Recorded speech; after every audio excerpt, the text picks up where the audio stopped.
Hello, welcome to Revenant Reads. I'm Ben, and this is another edition of Fresh Red Kills.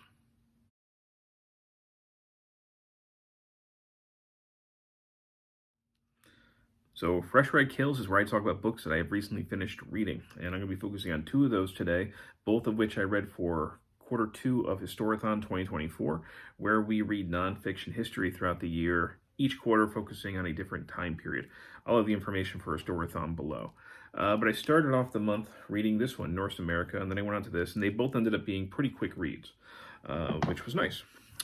So, Norse America, The Story of a Founding Myth by Gordon Campbell. I had gotten this as part of kind of a care package a few years ago by Steve Donahue, or from Steve Donahue, where he sent me a bunch of Viking-themed books.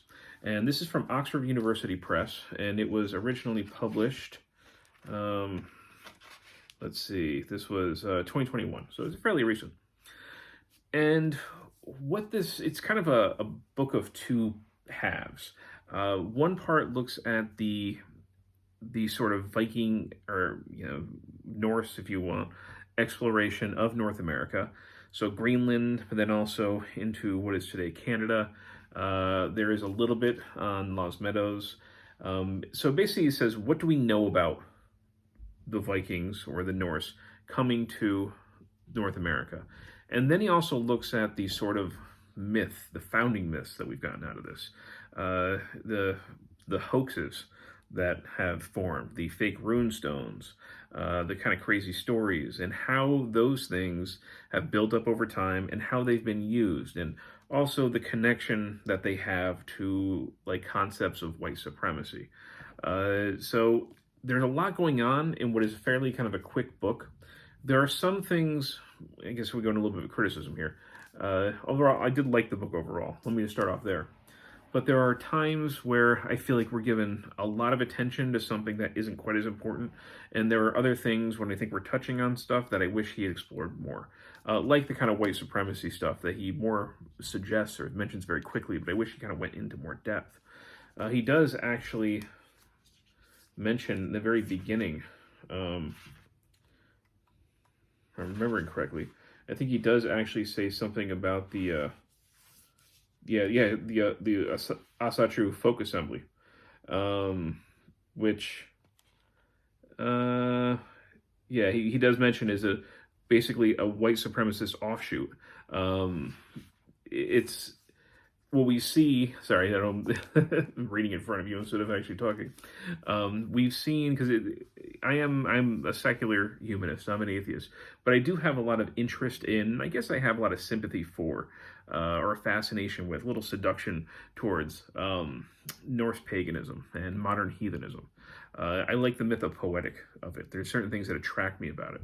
And I'm fully aware that there have been kind of a controversial history around those things, especially like the Asatru Folk Assembly, which has a lot of white supremacist history. And of course, you have things like the Troth, who, again, I'm not speaking as an expert or a member, I'm just saying as an observer, things like the Troth, who have very much gone against that sort of thing and have been very open and accepting of diversity. But I wish that's something that he mentions it very early on, but I wish that he went into more depth. So when we get to the parts where it's like, how has this stuff been used? It kind of comes down to the way certain museums have shown it, and also some books that came out. But I kind of wish that we went into a little more cultural history, especially more recent cultural history. So that's one thing I wish had been explored more. On the other hand, I learned a lot about like the church in Greenland, which I didn't think was quite as important. Now, one of the points that he makes in here that I agree with, that I kind of like, is talking about basically, we're always talking about, did the Norse make it to North America, and were they the first in the Americas? And yet we somehow don't think of Greenland as North America, although it absolutely geographically is. We always kind of think about it in more like European terms because it had European ownership. But no, there were Native Americans there already. They were they were trading with the Norse. So the fact that they were in Greenland, they basically already were geographically in North America. And he does talk about how Lost Meadows, the hard evidence that we found for them in Canada, in Newfoundland, it was it was like a place that was only occupied for a few years, and it was probably like a way station for further exploration to the south, but we just don't know where they went, or we don't have any evidence for that. So we kind of talked about the dearth of evidence that we have, but we do have good evidence that proves that they were definitely there. We just wish that we had more, and a lot of it's been made up over time. So I thought this was decent. Like I said, a little bit uneven in structure, and one of my other kind of gripes about this, and there's a lot of really great stuff. I mean, we do have nice images, which I was very thankful for.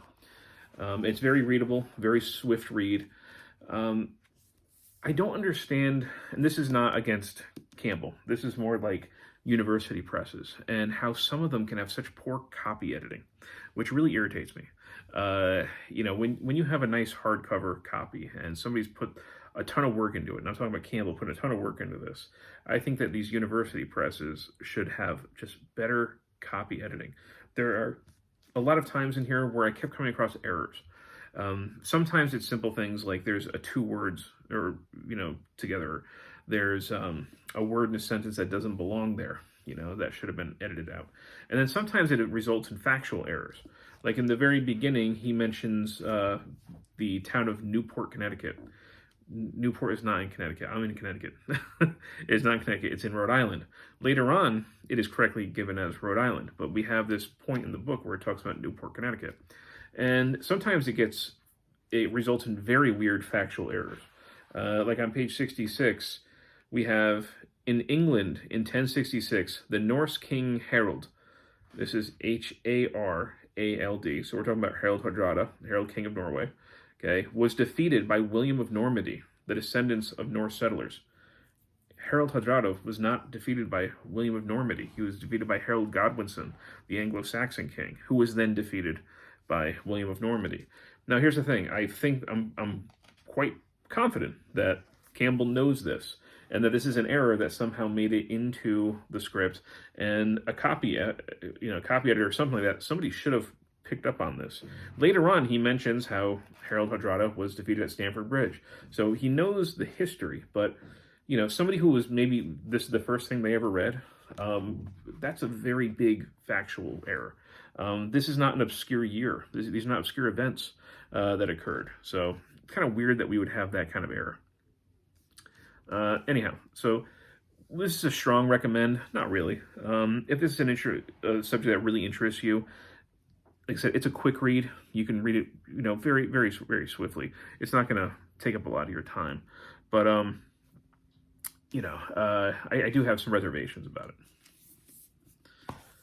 And then I go on to this, which I also had reservations for, about.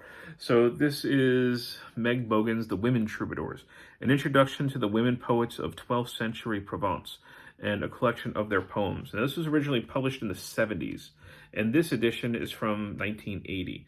But the thing is, I don't think that this copy that I'm holding was printed in 1980.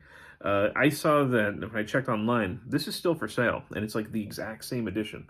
So I think that Norton, that's who it is, yeah, Norton, has just been publishing this unchanged for like, you know, 40 years. Which, okay, fine. But there's some things that could use some updating here. Like here, just to show an example, let's see if I can find one. Can you figure out what that is? Maybe it comes up better on the camera. This thing. Actually, like, you have sunlight on it, which you can make out things a little bit better. But a lot of these images, they are very, very dark. They are very dark smudges. If you don't have stellar light, you're going to have a hard time figuring out what it is that you're supposed to be looking at. And even this, we have like this map here. You can't, the towns are all blurred. You can't read any of the towns on here. So I love having images in a book, but these have not aged well. I don't know. It's when the sunlight is on the camera, these do look a little bit better. But if you're just in a room like I am, it's really hard to see what they're talking about with a lot of these things, and especially to give me a map that I can't even read. So anyhow, the pictures could definitely be a little bit crisper. I appreciate having them, but they're not the best. Now, what we have here is the first, like, almost 80 pages are explanatory essays.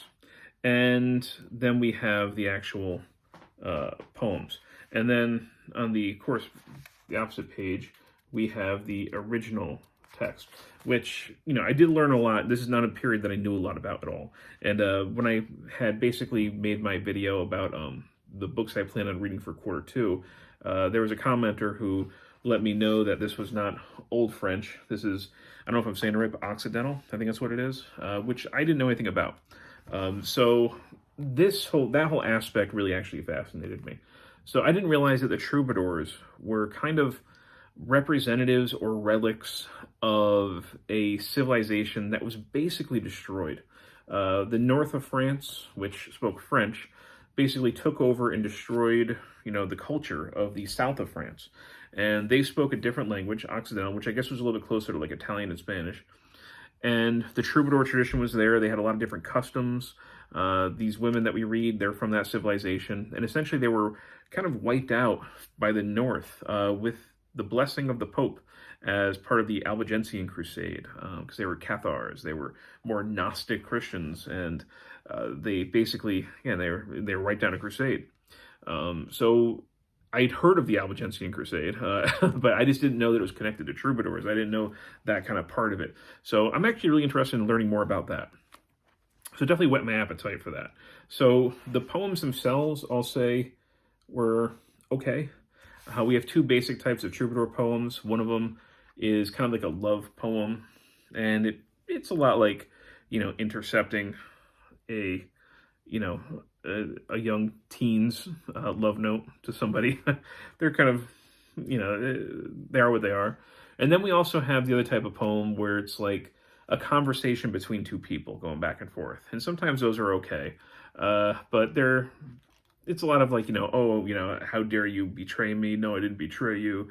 And there wasn't a lot going on. There was an interesting one, which I wish I had put down what page it was. But it showed anxiety of these women to basically become mothers. Now, the way that they're putting it, they're talking about like how their breasts will get heavy.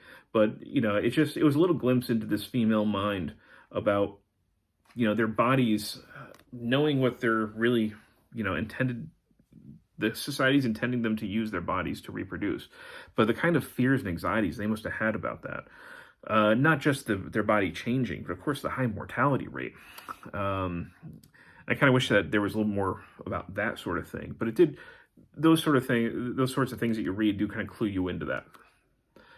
Now, you can see I have a couple tabs here because I found some questionable history in this as well. So I think things that need to be updated. I'm sure, I haven't looked into it yet, but I'm sure that there are more recent books written about women troubadours that are probably more dependable historically, because there were a couple things that kind of bothered me here. One of them, she talks about, so I'll just quote it, for the church fathers, virginity alone could truly detoxify the female sex. The doctrine of immaculate conception, which made the Virgin Mary herself the child of a virgin birth, was an ingenious way of sparing Jesus Christ the indignation of having to pass through a contaminated mother. Now, I'm not a theologian, and I left the Catholic faith when I was a teenager, but I'm pretty sure that Immaculate Conception meant that Mary was born without original sin, not that she was born of a virgin birth. So that's one thing. Was there a widespread medieval belief of her having a virgin birth that I'm not aware of? I mean, if somebody can point me, if somebody knows, they can let me know in the comments and point me to a source. But I've never heard of that. And the other thing was... page 25, but the worst expression of a peasant woman's exploitation was the ius prima noctis, the Lord's right to his serf's bride on her wedding night. This practice was widespread throughout Europe and continued well into the 15th century. Anybody who's seen Braveheart knows about prima nocta. But the problem is that it's a myth. It didn't happen. It seems like it was a myth that built up after the Middle Ages. And by the time this was publicized, I think most historians had agreed that it was a myth. It doesn't seem like it was proven to be a myth until after this book was published. But to say that it not only existed, but it was widespread throughout Europe for centuries, up until really late into the Middle Ages, that's a bold statement. And I don't think that most historians who read this, even at that time, would have accepted that or really thought of that. And she has as her source for this Frederick Engels, one of the basically co-founders of communism, or co-writer of the Communist Manifesto, and a book that he wrote 100 years before this was published. So she's using a century-old source by Frederick Engels, who it's understandable why he would want to, glom on to prima noctum if he's going to be basically talking about class warfare. But even in Frederick Engels' time, I think a lot of people were questioning whether or not it was actually something that really happened. So it's things like that. Okay, now I'm not an expert on this stuff, and those were two things that jumped out at me. So I can only wonder at some of the other things that went over my head that I didn't realize maybe were really bad history. I don't know. So this is another one, kind of like this, where it's a very quick read. You can get through this in no time. Like I said, the essay is it's less than 80 pages, and you have text like this where you got a lot of images breaking up the text. And then when you're reading the poems, you've got the original and then the translation. So that goes by very quick. It's a very quick read, but if you did pick this up, I would say definitely read it with a huge grain of salt. I would be curious again to know more about the Albigensian Crusade and the lives, or the world in which the troubadours existed, the world that allowed them to write. I mean, it is amazing the fact that we had women troubadours at this time, and that a lot of their stuff is extant, that we can actually read some of it. That stuff is extraordinary, even if it's not in its, even if the text isn't necessarily mind-blowing. But yeah, a worthy topic. I'd like to explore other ways of learning about it.